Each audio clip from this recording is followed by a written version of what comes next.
On joue à Bern to be Alive. Clémentine Portier, Kaltenbach gagne et Stéphane Bern pleure. Vous avez perdu.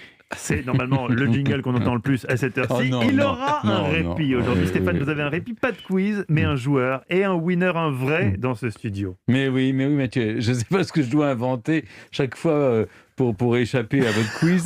Mais nous sommes très heureux, et oui, cet après-midi, d'accueillir le navigateur Louis Burton, qui a franchi la ligne d'arrivée en deuxième au Sable d'Olonne dans la nuit de mercredi à jeudi dernier, bouclant son tour du monde à la voile en solitaire et sans escale en 80 jours, 10 heures et 25 minutes, c'est pile comme le héros de Jules Verne. Nous, on a suivi sa course. Bon, il se trouve qu'il nous a suivis aussi. D'ailleurs, vous vous souvenez, il nous l'avait dit. C'est Louis Burton qui vous parle en direct de Bureau-Vallée.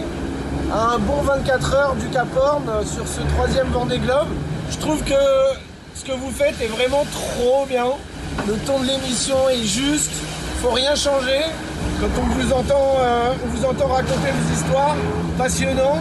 Voilà, par mon entremise, vous avez distillé tout autour du globe des éclats de rire, des fous rires. On en rigole, mais on est très ému par cette petite déclaration. On était vraiment très émus. C'était vraiment surprenant. Directeur des programmes d'Europe 1 aussi. En tout cas, Louis Burton, on est ravis de vous accueillir. Félicitations, on est heureux de vous voir en vrai, et puis au sec surtout. La question est peut-être bête. D'abord, moi j'ai le mal de mer. Est-ce qu'on a le mal de terre quand on revient ? On a un mal de terre pas possible à partir du moment où on pose le pied sur le ponton. Il y a une espèce d'amortissement, ça bouge encore un petit peu, et puis après on monte, et d'un coup on est sur du dur, et il faut parler à 150 journalistes à tour de rôle. Les jambes n'ont quasiment pas servi pendant 80 jours parce qu'on est sur un bateau, on ne peut pas beaucoup marcher et tout. Et puis d'un coup, on piétine, on parle et on a cette espèce de montée d'étourdissement et on finit le truc médiatique, on a un peu la tête qui tourne et on a le mal de terre. Ça s'appelle vraiment le mal de terre. Mais vous aviez du temps pour vous sur le bateau ou vous étiez occupé tout le temps ? Non, mais je vous ai emmené tous les 5.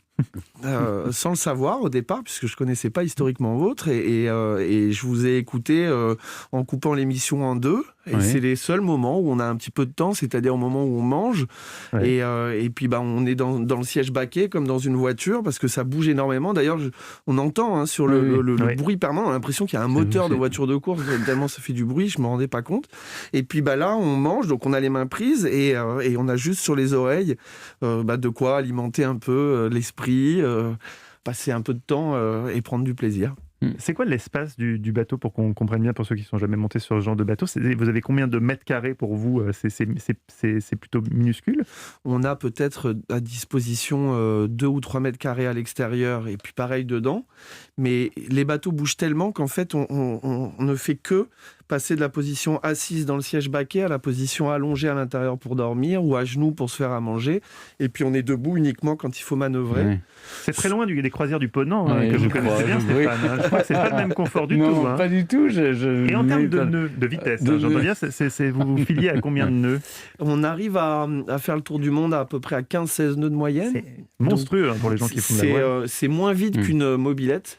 Oui, mais bon, sur l'eau, c'est impressionnant. Et justement, quand vous êtes sur l'eau, est-ce que Mathieu Noël est aussi drôle qu'il l'est quand il est sur Terre ? Parce que vous voyez, sa blague sur les nœuds, ça va pas dans tous les milieux. Je sais les milieux aquatiques. Je sais pas si c'est la fraîcheur ou pas, mais enfin, en tout cas, je me suis marré du début à la fin. Et en vous entendant tous, c'était super. Alors, Olivier, peut-être qu'il y a des questions sur la nourriture, parce que, évidemment, il n'est pas de chef à bord. J'ai bien compris que dans 2 mètres carrés, le piano ne doit pas être très grand et que vous n'avez pas emmené une cave à vin, des provisions et ça. Donc, ça doit être terrible de gérer de la nourriture lyophilisée. Alors moi, ce qui m'intéresse, c'est pas forcément ce que vous avez mangé, parce que ça ne doit pas faire rêver, mais quand vous êtes arrivé sur Terre, le premier truc que vous avez voulu manger, c'est quoi ? Alors, je me suis tapé une belle entrecôte beurre maître d'hôtel. Avec des frites, un crumble et une bonne bouteille de Gros Hermitage que j'ai pas pu boire en entier puisque j'ai été pompette au bout du premier verre. Ah oui, on perd un peu de l'habitude. On perd du poids en mer. Alors j'ai perdu 7 kilos il y a 4 ans. Vous m'emmenez. Et cette année, non, j'ai même pris un petit peu parce que j'avais fait très attention à ce que j'emmenais et du coup, je me suis régalé du début à la fin. Mais vous savez qu'on a fait les grands explorateurs, nous. C'est vrai, on a fait Juan Sebastián Elcano, Magellan. Comment vous expliquez, Louis Burton, que ça fascine autant ? C'est-à-dire il y a beaucoup de sports qu'on trouve sympathiques, on est ravis d'avoir un exploit, mais...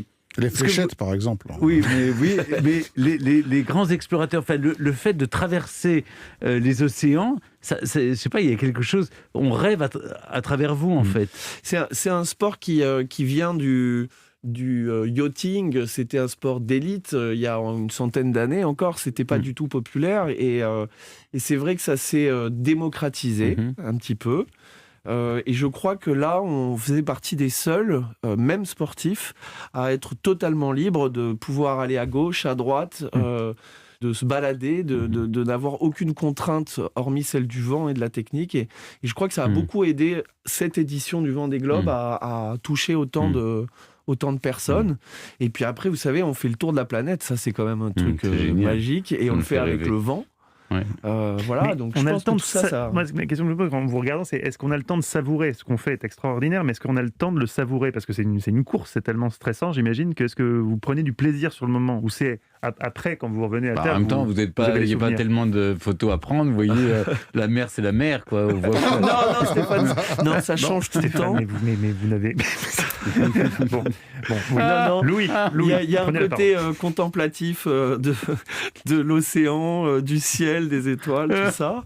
Bien que parfois on puisse pas trop sortir la tête quand ça va très très vite, mais il y a ça. Si vous aimez la mécanique, voir ces luges de 20 mètres et de 7 tonnes glisser à ces vitesses-là, moi j'adore regarder mon bateau glisser.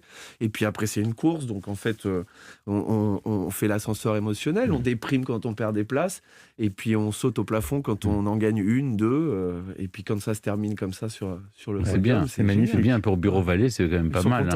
Alors pour revenir aux origines. Il y a une question que je me pose quand même, c'est que j'ai regardé que la première fois que quelqu'un avait fait le tour du monde tout seul, en fait, dans son bateau, c'est assez récent en fait, c'est quelques dizaines d'années. Qu'est-ce qui a rendu possible le fait de pouvoir être tout seul sur un bateau et de faire le tour du monde ?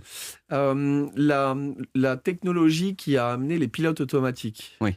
Et la capacité à fabriquer de l'énergie pour alimenter ces pilotes automatiques. Donc, au départ, les éoliennes, puis les panneaux solaires, puis maintenant les hydrogénérateurs.